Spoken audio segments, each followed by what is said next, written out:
唐天宝14载，安史之乱兵起犯上，唐玄宗弃城而逃。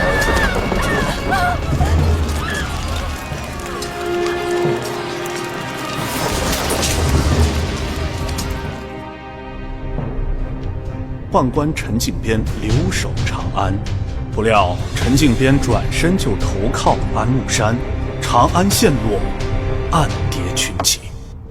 此番守城之战大胜，唐军败退，魏夫人您功不可没呀！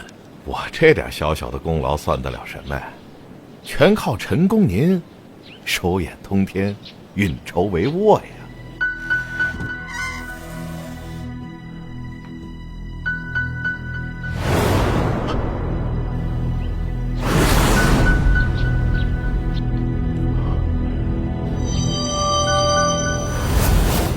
暗夜流萤图，值此家宴，能否将您手中的暗夜流萤图借魏某一观？此乃坊间传说，咱家手上何时有那种东西啊？魏夫人说笑啦，哈哈哈哈哈！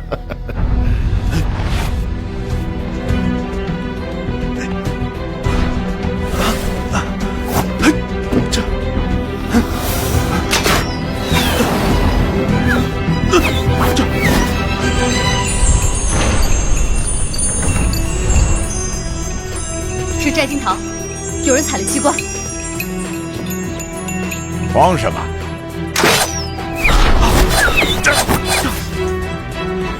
李陵，卑职在。留活口。是。王头，在。还不去帮忙？是。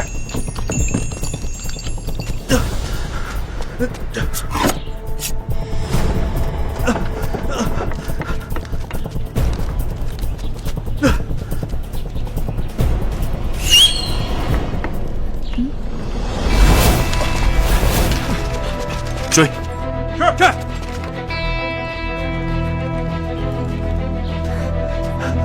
快追！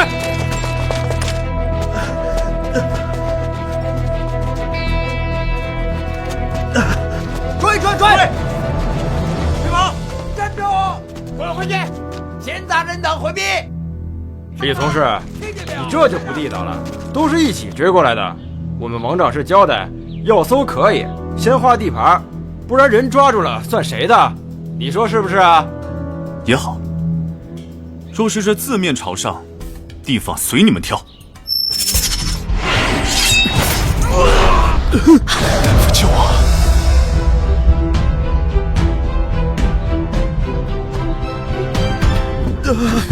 小心！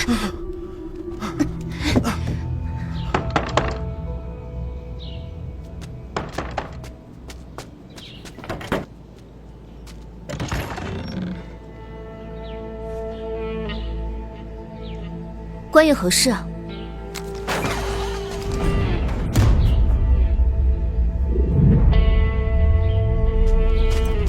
你可曾见过一个贼人？未曾见过。是吗？给我搜！是。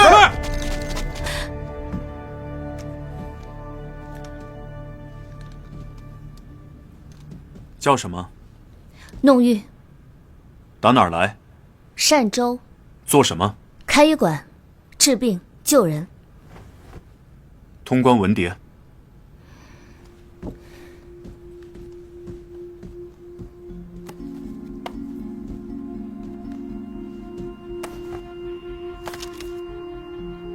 你一个女子，不在西边好好待着，这里兵荒马乱的，来长安做什么？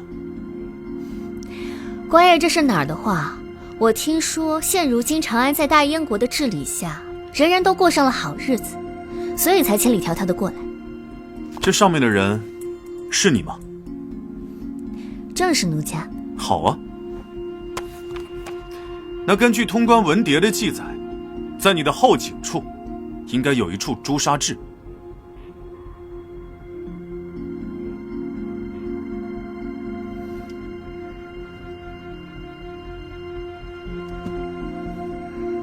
你怕什么？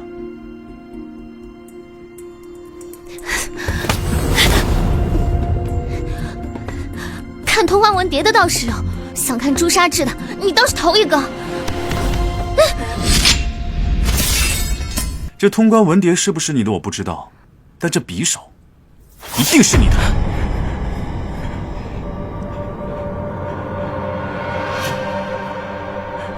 我一个弱女子，身处异乡的，万一遇到歹人，我有自枪才能保住贞洁，真有错吗？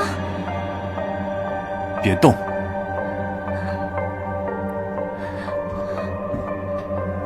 还真有。这边好像有动静，李同事有发现。打开看看。是。别动！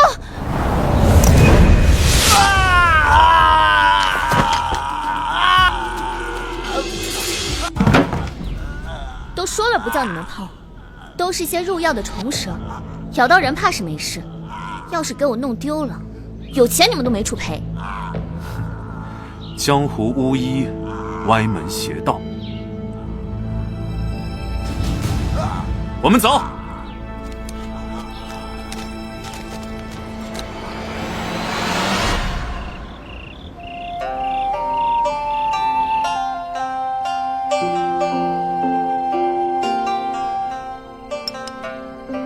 爷，慢点儿。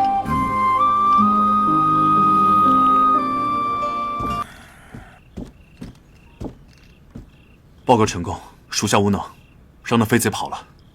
属下与弟兄们翻遍大街小巷寻了飞贼，可王从却派着手下一路跟随，大呼小叫，扰乱视听。属下怀疑那飞贼早就被他们藏起来了。属下气不过上前理论，魏府的人却说我阻扰搜查，为的是与王从争功。是真的吗？哎呀，行了，哎，这好不容易才得了点闲，你就让我听会儿曲不行吗？下去吧。是。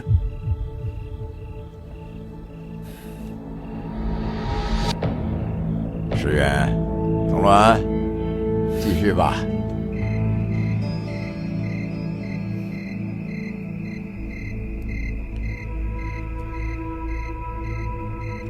来都来了，就别在外面站着了，进来吧。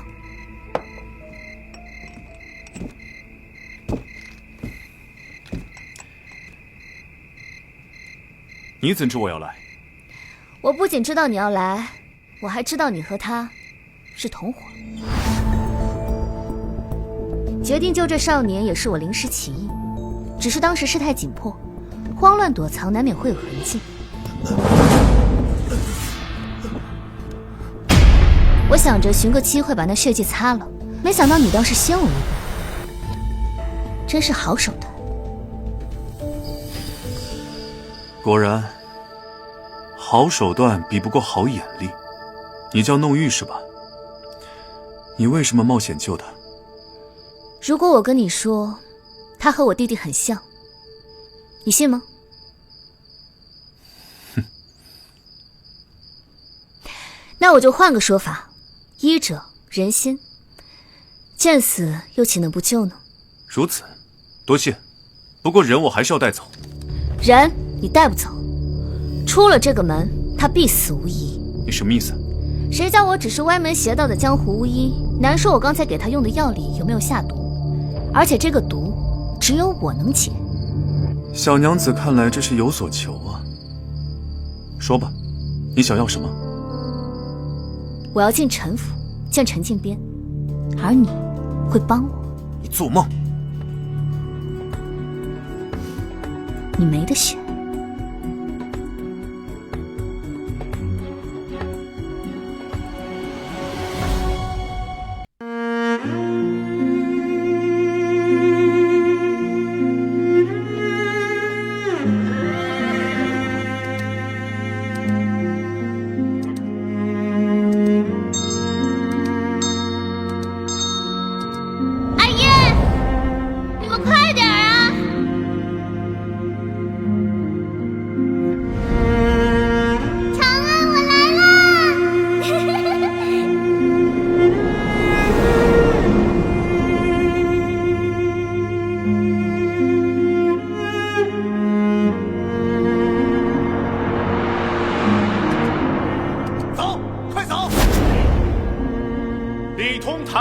者斩，临阵脱逃者斩，违抗军令者斩。君不见长安道，一回来，一回老。从此长安无故里，故里从此别长安。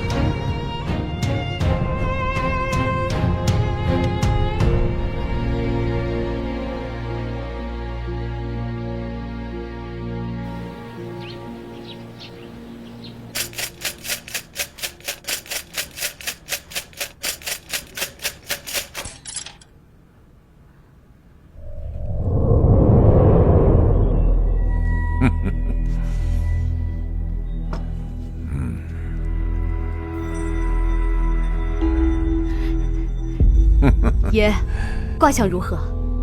离火主变，力从西来。这是好期安，爷。要有喜事儿。报，爷，李从是回来了。抓到哪个贼人了？不是贼人，是个女人。女人？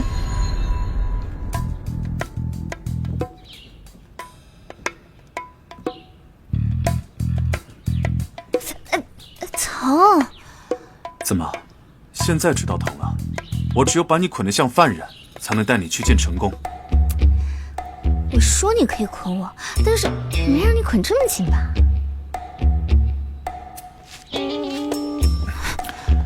我不把你捆紧点儿，一会儿见到陈宫行刺怎么办？走。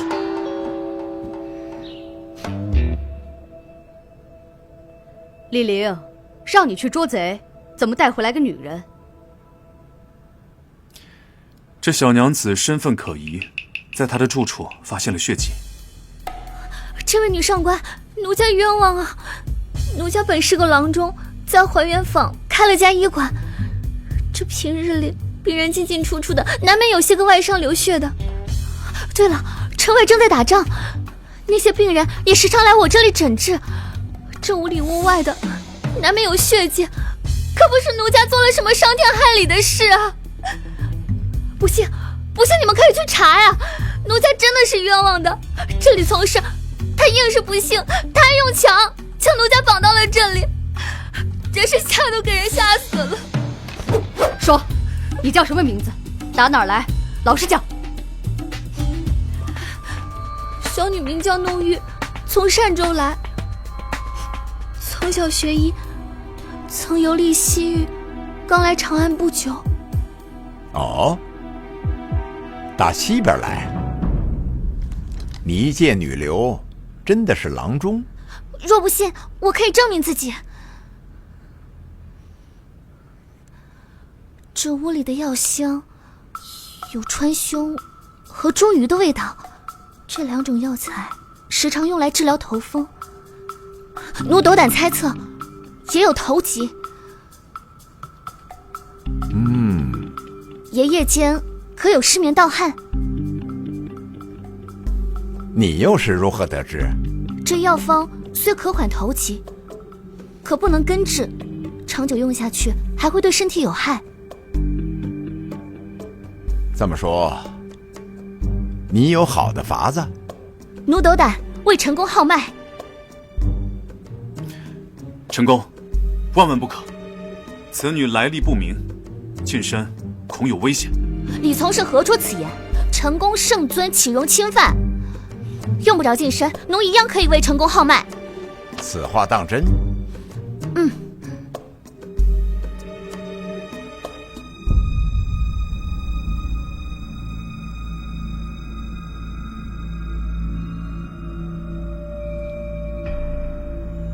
还真是奇了啊！早年咱家在宫中也只见过一回，云圣手为贵妃娘娘悬丝诊脉。爷的病情奴已了然，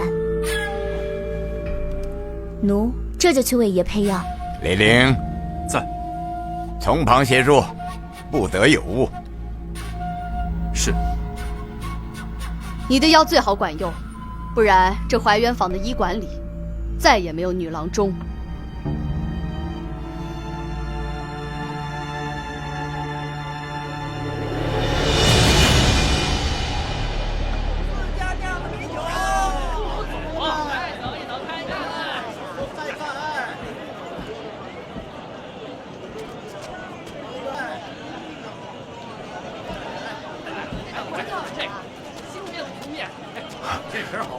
来了。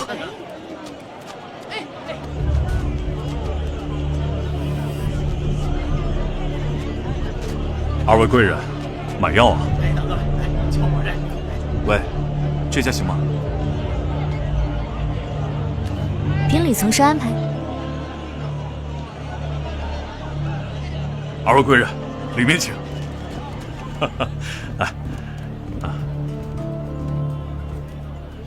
哎，好，赶紧按照这个方子去抓药。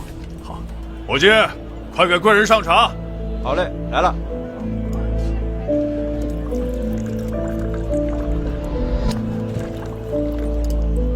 您喝茶。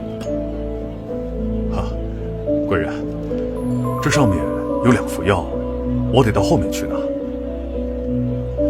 到后面去拿啊？你这个药不会掺假吧？若是贵人不信，可随我一步到后堂，亲自查验。好啊。哎，等一下，这是你那个小兄弟的药方，既然来都来了，就一并抓了吧。放心，只要我不说，没人知道李从是你假公济私。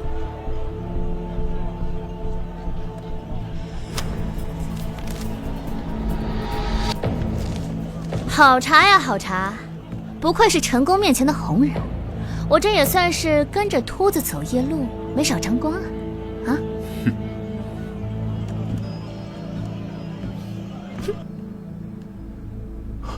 你说什么？阿七在他那儿，怎么会这样？眼下城门都被封了，街道上又全是暗卫，阿七又急需治疗，我们就是想动也动不了啊。那他到底要干什么呀？没说，只是说了要进陈府。好了吗，李从师？这药好了，我还得拿回药馆煎，煎完了还得再送过去。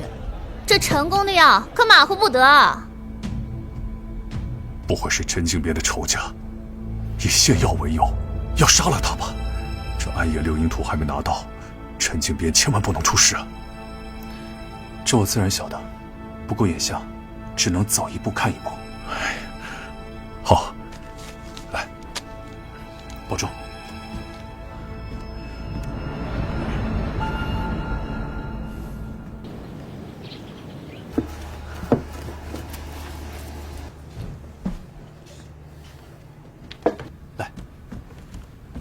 喏，我来吧。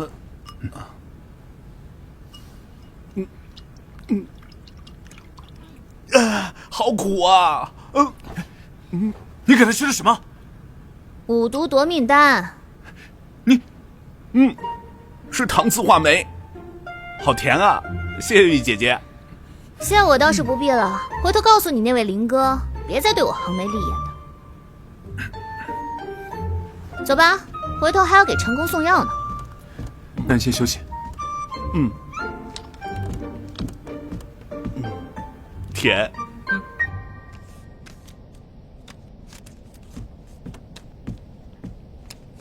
爷，玉大夫的药煎好了。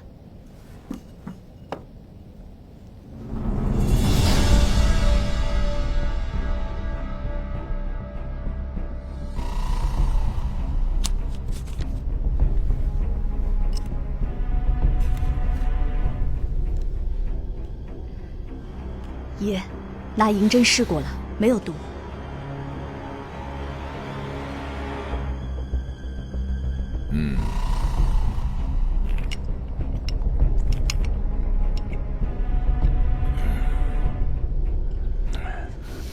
你给我说实话，你是不是在药里动了手脚？爷，爷怎么了？你没事吧？爷，你到底给陈宫喝的什么，让陈宫痛苦不堪？说是你动了半分手脚，让陈宫有丝毫闪失，现在就要你身首异处。弄玉何在？爷，爷，奴家在。陈宫，弄玉啊，你当真好本事啊？啊！爷，现在感觉怎么样？是不是感觉这口中先是苦后是涩，最后由山潭之气转为回甘，霎时间神清气爽，这头像是开了窍似的。哎呀，对呀。咱家的头竟然不痛了。弄玉，你到底用的什么神仙灵药啊？其实也不是什么神仙灵药，只是这药引子有些特别。哦，药引子。弄玉，来走。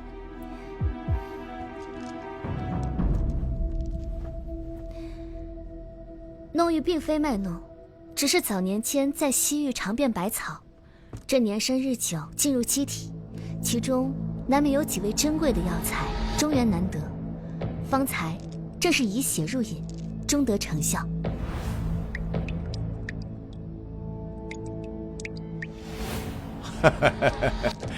好一个以血为饮！原来你是把自己当做一味药献给了我，让这苦口之物也变成了玉露琼浆。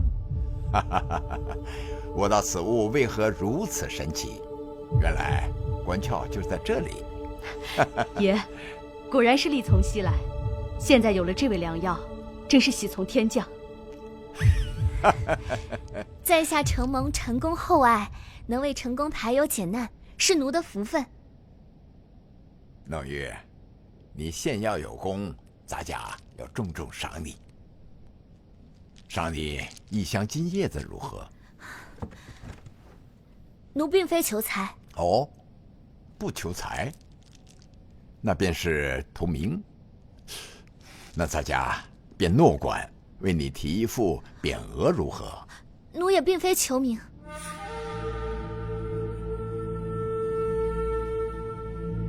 钱你不要，明你也不要，你到底想要什么？来人，在，把他给我拿下！是。陈公，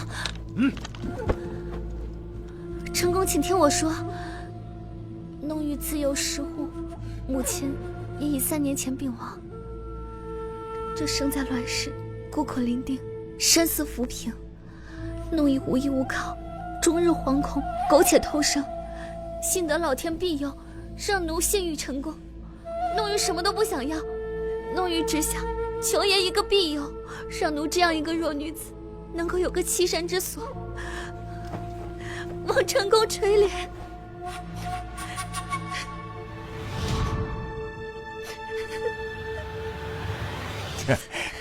弄玉啊，哎呀，别哭了，弄玉，来，来，哭的咱家都我见犹怜了。不就是求个庇护吗？咱家答应你就是啊。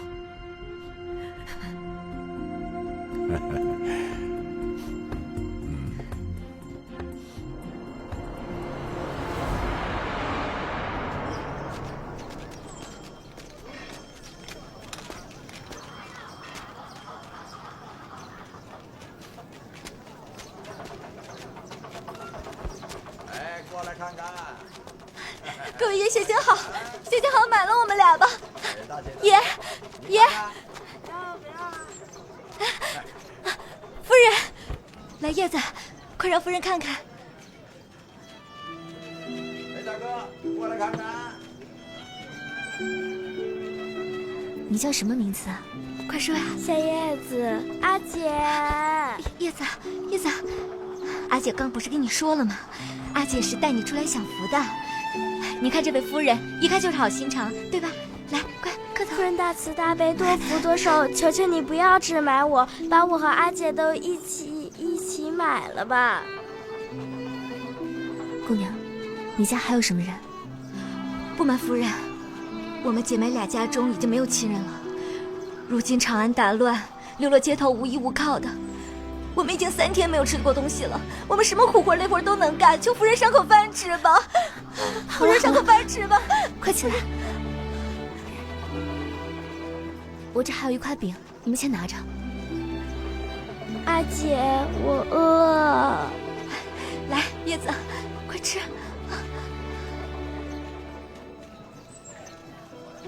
你们等我一下。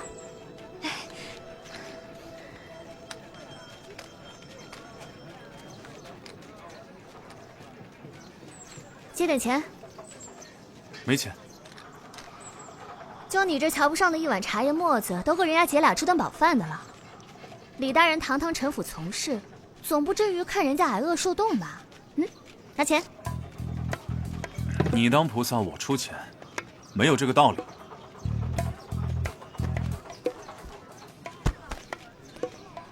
李从事生平行追踪缉拿之术，没少杀人吧？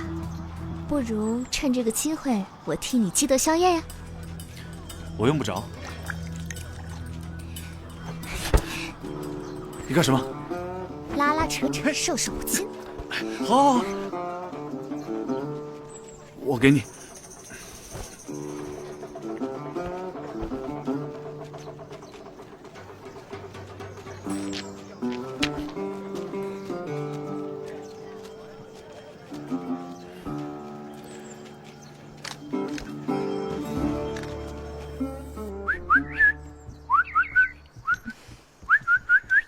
爷，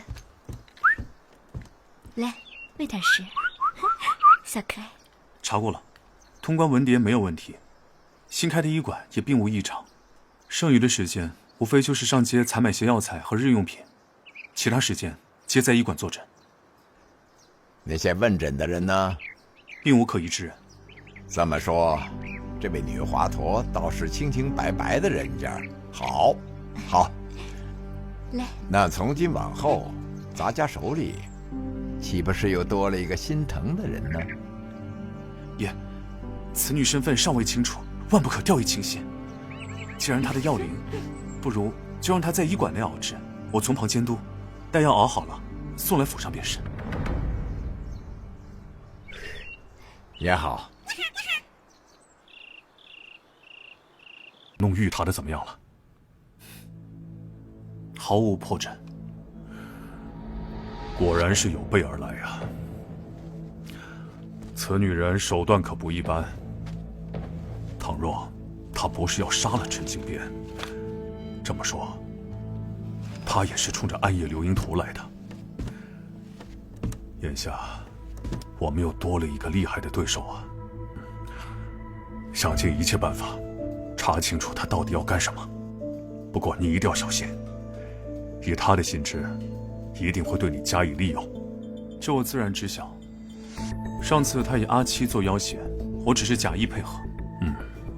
不过不管怎么说，我一定不会着了他的道的。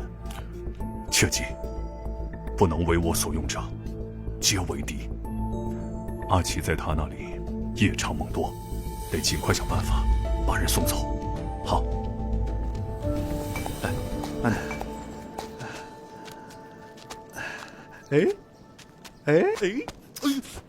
伤刚好就瞎嘚瑟，休息，回去坐着。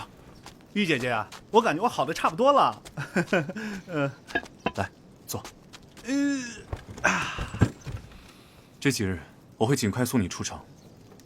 送出去也好，省着在我这儿啊，你林哥哥不放心。林哥，最近外面严查，出城恐怕没那么容易啊。我倒有个办法，不过要受点委屈。说来听听。躺在棺材里装死人，趁着赶尸运出去。他们会盘查？随便丢几块烂猪肉进去，就说人是死于瘴气，有哪个不知死活的会去看？这个办法好啊，可以一试。你说我这人又是治病又是救人，还替你们出主意，李从事啊，你就别再为难我了，好不好？我何时为难过你？别以为我不知道，你就是不想让我进陈府。既然药在医馆里煎好了再送过去，是你的主意吧？玉姐姐，药快铺出来了，应该煎好了吧？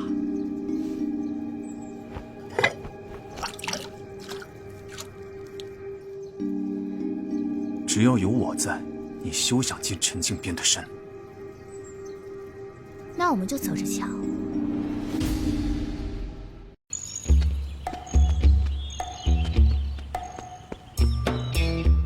爷，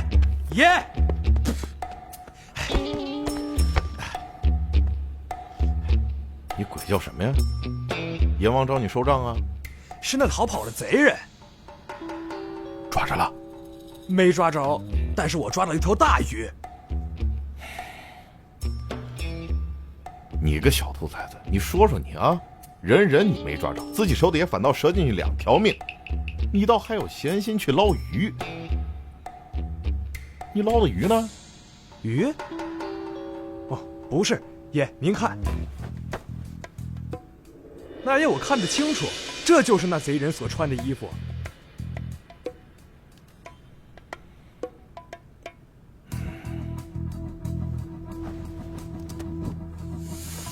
这是个什么东西？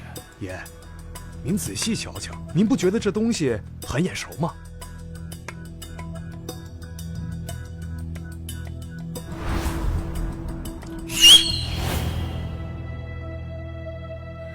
原来是他。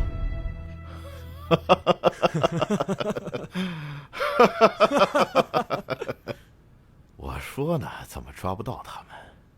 原来如此。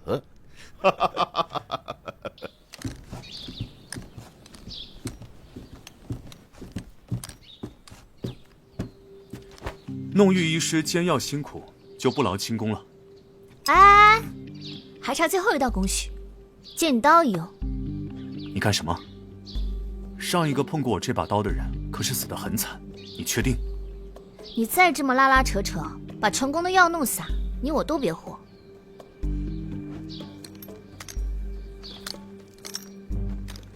端好。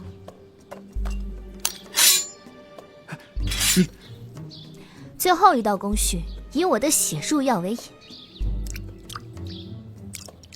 让开！我要去见陈靖边。王掌事，您不能进。让开！哎，您不能进。我告诉你，耽误了事儿，你们负责不起。您真的不能进，别为难我们呢。让开吧。是。敢问魏府尹有何事相商？爷，庭外是弄玉来送药。小女弄玉，特请陈公试药。李玲，我告诉你，这回你死定了！哼！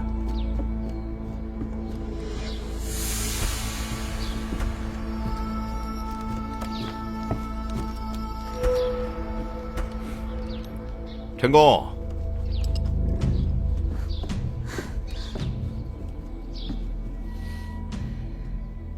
陈公，你任人不清，养虎为患。今日魏某特意为陈公排忧解难来了。你要这么说，府尹大人就多虑了。想我这府上皆是龙精虎猛之辈，不知府尹大人说的这个患，又是哪一位呀？就是他。魏府尹，一直以来，你就对我没有好感。今日私闯陈府，若再言辞不当，传出去恐怕有失颜面。李玲，你死到临头了，少装大头蒜。我们的李从事实际上是暗装，同那盗图之贼是一伙的。说什么排忧解难啊？原来就是拿我府上的心腹开刀。魏府尹，这戏既然开了头，就请府尹大人唱个明白吧！啊，呈上来，给陈公看一看。陈公，这衣物是偷图的，这骨哨，陈公不会不认得吧？这血衣和哨子是一处发现的，李玲那晚一定见过暗装。若说他们不认识，鬼都不信。我们都被他给耍了。李玲，平日你骨哨不离身，作何解释啊？陈公，这骨哨不是我的。那你把你的拿出来呀！这全长安人谁不知道，就你吹这破玩意儿啊！哎，你的呢？你拿出来呀，拿出来给我们看看。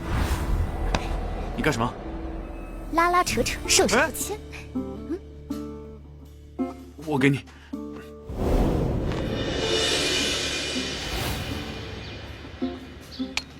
是这个东西吗？李从事，多谢劫道，现在物归原主。我说怎么不见了呢？原来在这儿。昨日挂绳断了，我就无意系在刀上了，一时间就忘记了。你这个定是假的！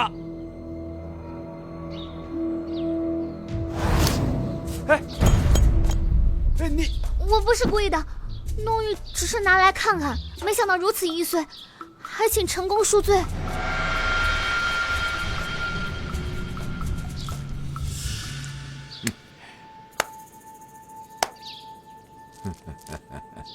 好戏呀，好戏！韦夫人，咱家竟不知道你竟有如此的技艺。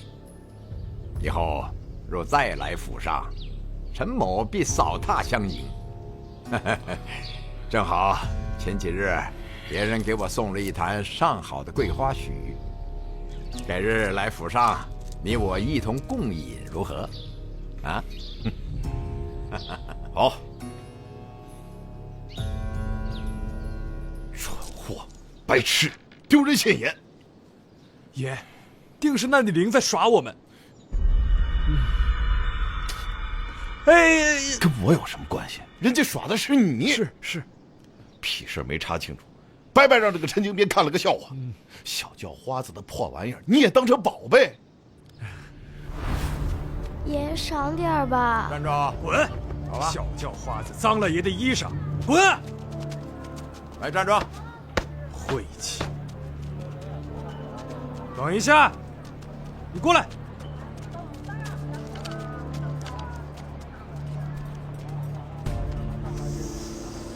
哎，我问你啊，这衣裳打哪儿来的？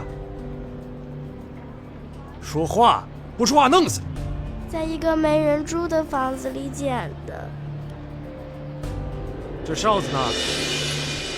一块儿捡的。大人，一个孩子的口供不足为信呐。怕什么？只要李玲到时候拿不出骨哨，就能咬死他。是。拔了。来。走。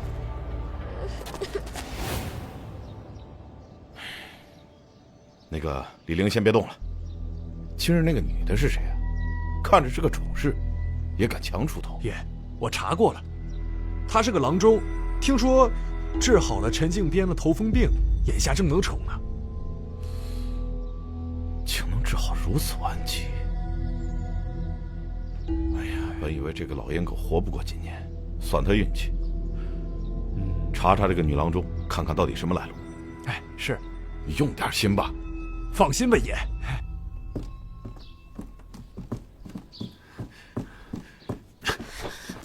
是你偷的骨哨，李从是自重。你耍我！你再这样，我可要喊人了。看是你的嘴快还是我的刀快？为什么害我？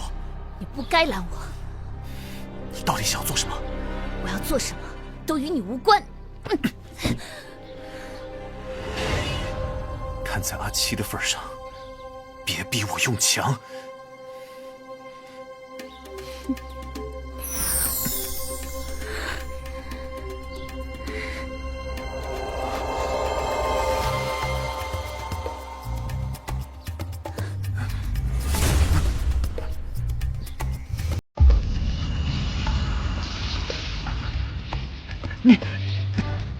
怎么样？这可是西域的丹妃，是不是感觉头晕目眩、四肢无力？告诉你，李莲，我可以耍你，救你，一样可以杀你。在我眼里，你们明争暗斗也好，争权夺势也罢，都毫无意义。如果你再执意拦我，就算是同归于尽，我也在所不惜。这个是解药，服下去之后半个时辰方可自行解毒。臣服，我是静定。如果你在这里，你走着瞧。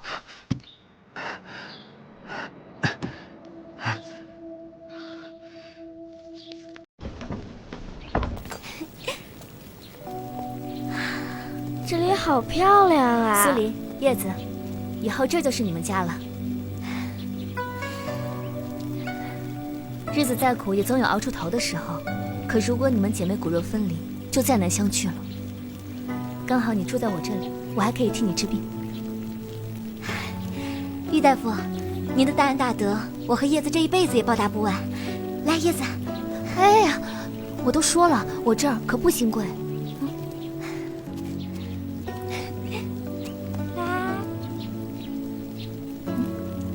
二姐说了，要是不让跪，就亲亲你。去儿吧。哎，这个不能碰。哦，过来。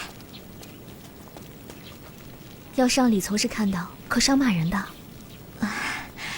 郁大夫，苏黎心直口快，有些话憋在心里难受。那个李从事还有陈府的老爷，他们都不是什么好人。你越是这样慈悲心肠，反而会被他们害的。我自有分寸。你从外地而来，有所不知。当初长安城就是被他们卖给了新安的。家父在世时，官拜京兆府副使，因气愤难当，骂了一句谋大逆，就被京兆府尹魏成活活乱棍给打死了。那个陈老爷还有魏府尹都是一路货色，没一个好东西。你听我一句劝，陈府就不要再去了，你稍有不慎就会没命的。放心，我已经是死过一次的人了，不怕。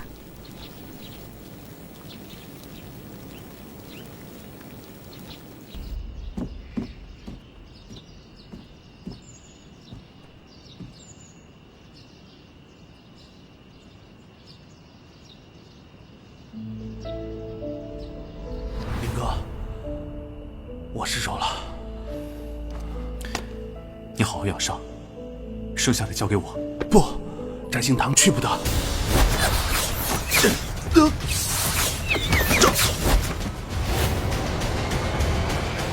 李从事，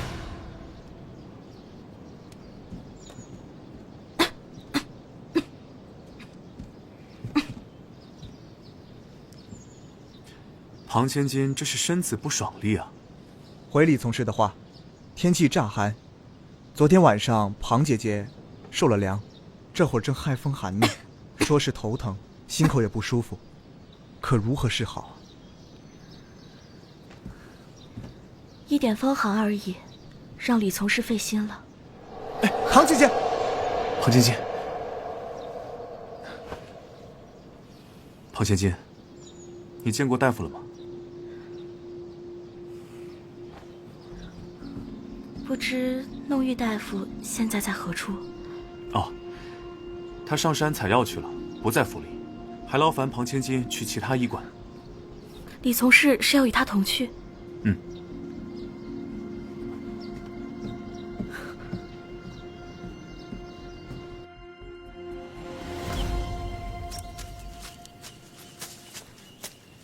阿七已经顺利出城，此事还要多谢你。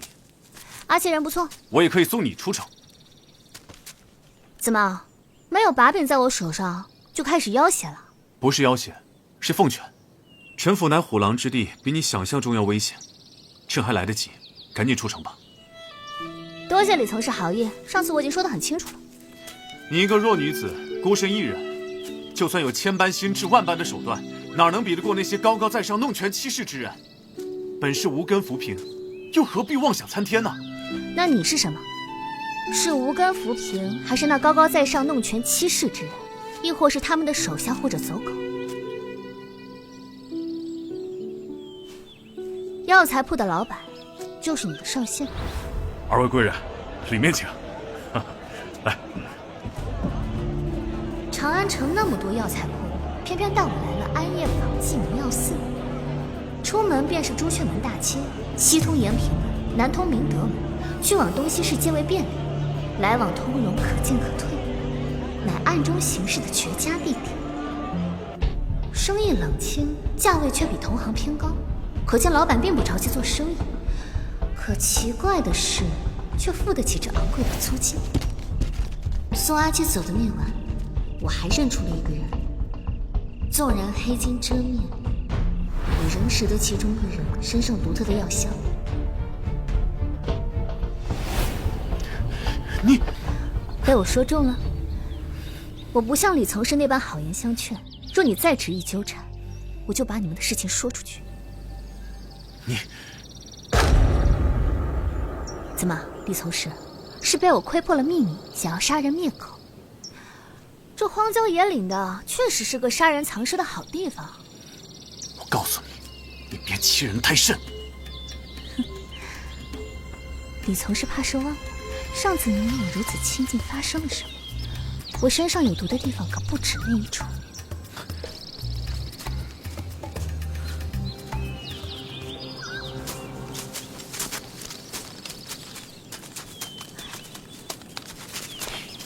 魏公请你去府上喝茶。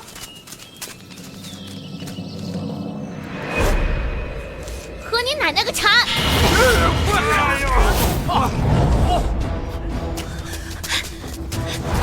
别跑，后面快点！追，快点追！追，站住！别跑，别跑！哎，别走！哎，别走！后面快点！哎呦！李玲，郭子，我也是，我这是，快追！是，别让他跑了！站住！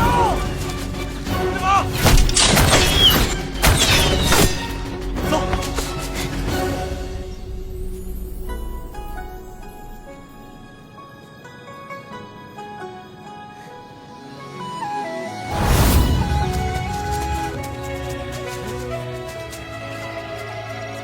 都愣着干嘛？找啊！是。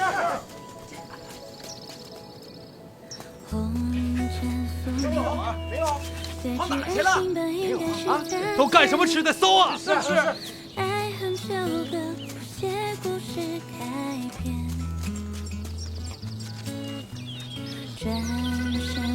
怎么样？刚才翻滚下山，刺激吗？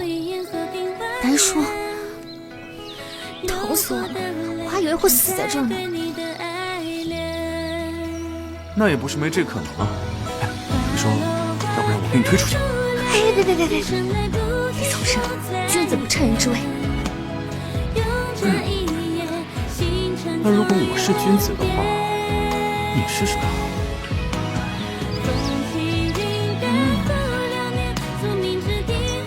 说大声点，听不清。我说我是小人，行了吧？这还差不多。这边呢？找到没有啊？没有。你那儿呢？没有啊。王长士，我们还是撤吧。等一下，陈府的暗卫来了。是啊，怎么办呢？一群废物！撤！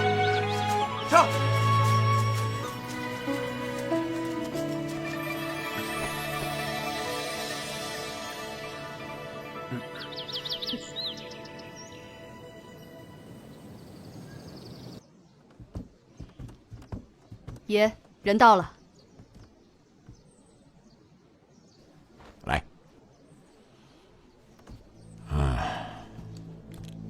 来，让大家瞧瞧，没有受伤吧？啊？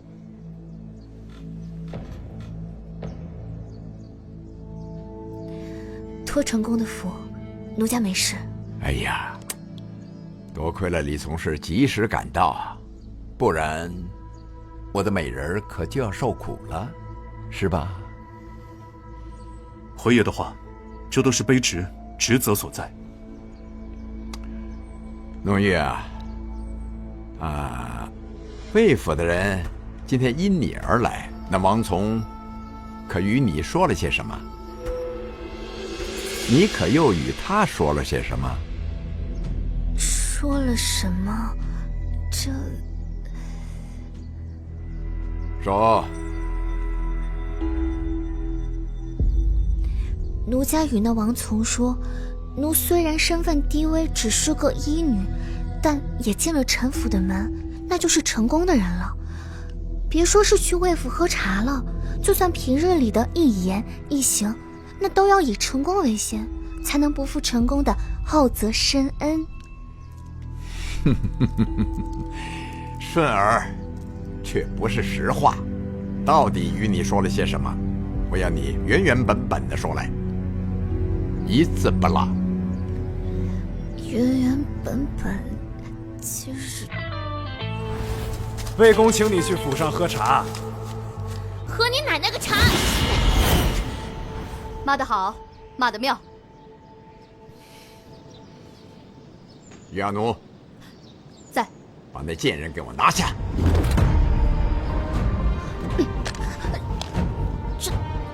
成功。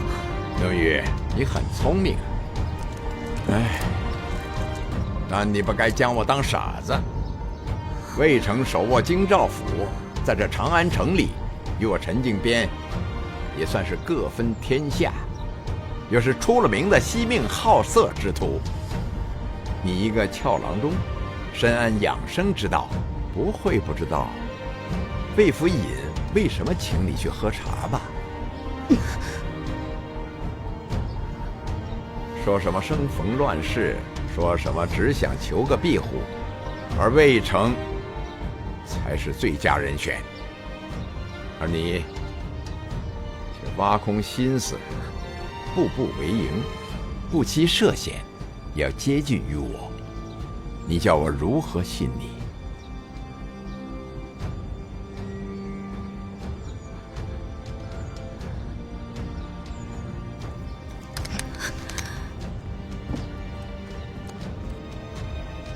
之前所言种种，皆不追究。我再给你最后一次机会，说句实话给大家听听。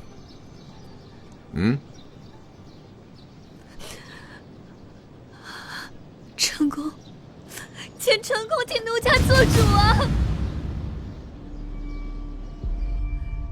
奴家家中世代行医，父亲更是医术高明。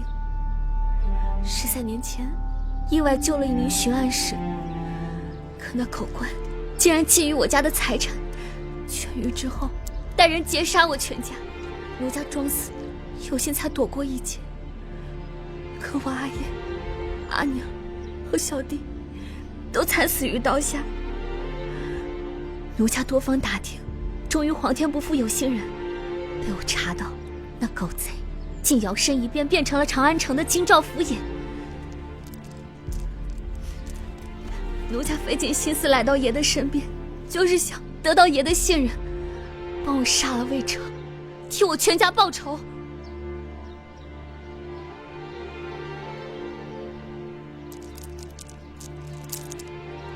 也就是说，你之前跟我说的话都不是实话。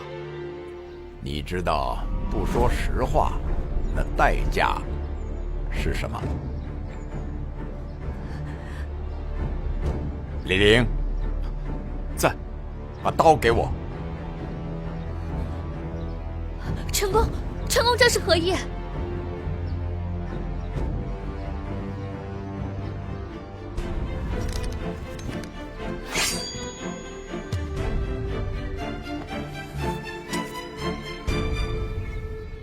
就让我看看你的决心吧。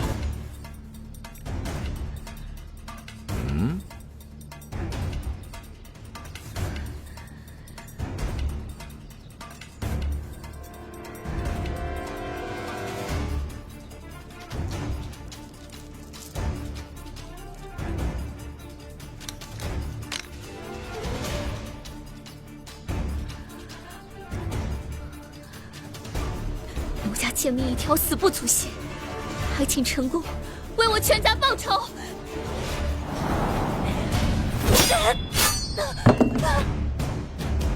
李陵，你干什么？回爷的话，此女万不可死。既然此女是成功的一味良药，虽然区区婢女一枚，死不足惜，可是若耽误了爷用药，岂不可惜？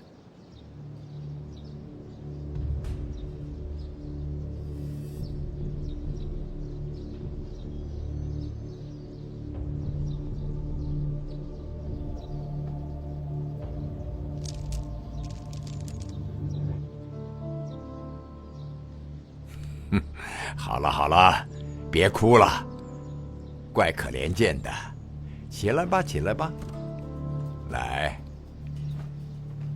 哎，这回你跟我说的都是实话，对不对？那以后还敢撒谎吗？好，李陵，在。收拾收拾，明日迎接弄玉进府。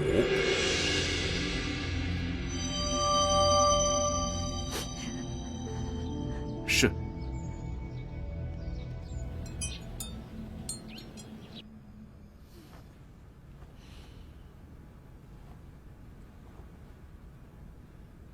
阿叶、阿娘、小川，就快了。为你们报仇雪恨的那一天，不会太久。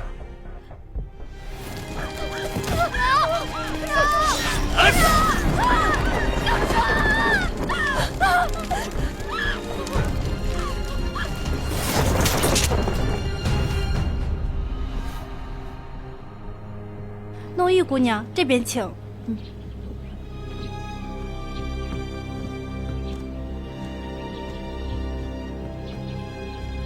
爷在等你呢。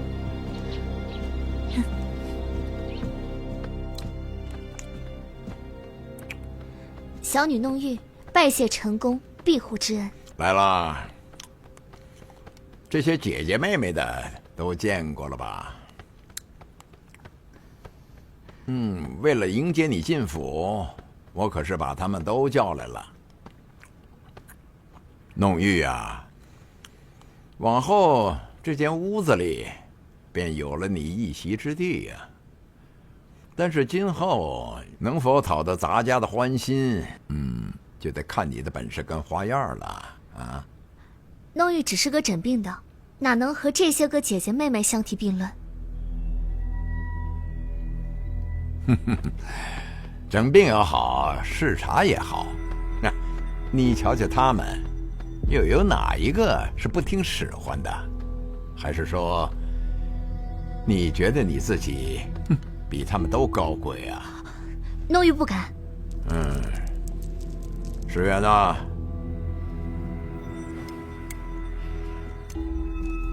干爹，从今往后，你们要以姐妹相称。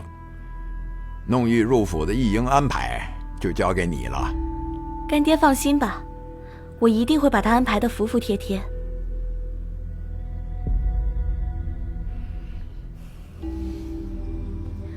不知芳龄几何？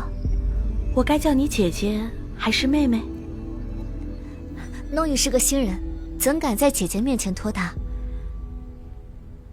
随我来吧。该来的总要来。再说，你多一个姐妹，岂不是更好吗？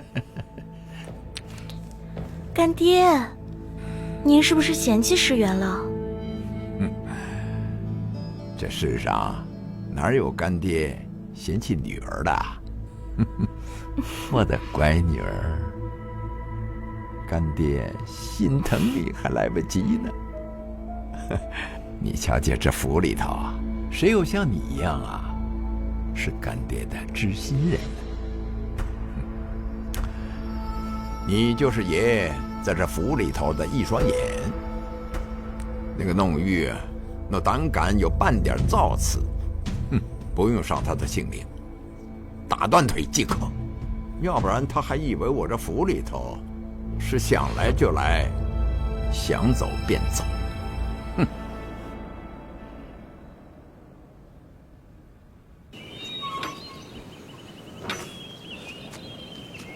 从今日起，你就住这儿了。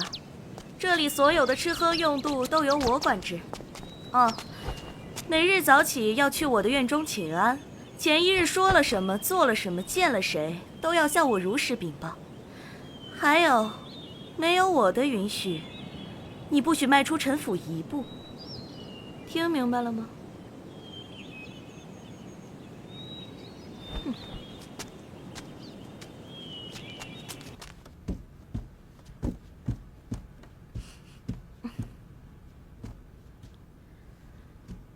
怎么，不满意吗？弄玉不敢，弄玉只是在想，这么多规矩，往后可得靠姐姐多多提携。谅你也不敢。姐姐留步。还有事吗？姐姐这脸色，我这脸色怎么了？怎么可能？还有这脉象，无礼。怕是产后没有好生将养吧？你说什么？我何时生养过？别忘了我是做什么的，我当然知道你生养过。况且，你何时生养，是男是女，奶水可足，可有产后忧思，我只要看上一眼，便全都知道。陈公怕是还不知道吧？也是，你身为宠室，又顶着干女儿的头衔，自然也不敢让他知道。你逍遥得意，我会替你保密的。我身为新人刚入府，这府上呀，连个说体体话的人都没有。庞姐姐，你可不要怪我拿捏你，我希望你体会我的难处，了解我的苦心。这往后的日子呀，只要你愿意，我全当你是我的亲姐姐，好不好？以前是我小看你了。你有你的手段，我庞诗远也不会任人搓扁弄圆。你呀，你最好啊，别让我抓住你什么把柄，否则你连开口说话的机会都没有。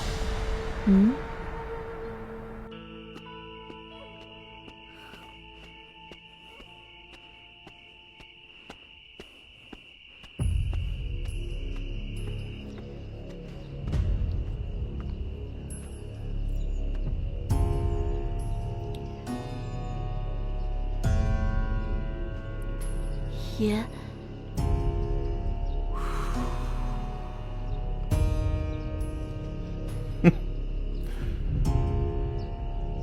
愈发的水灵了。奇了，老烟狗那里难道比我这里还要滋润不成？啊？不是的，爷，是现在全城都在查那个暗桩的事儿，诗远恐横生枝节，得以来迟。罢了，起来吧。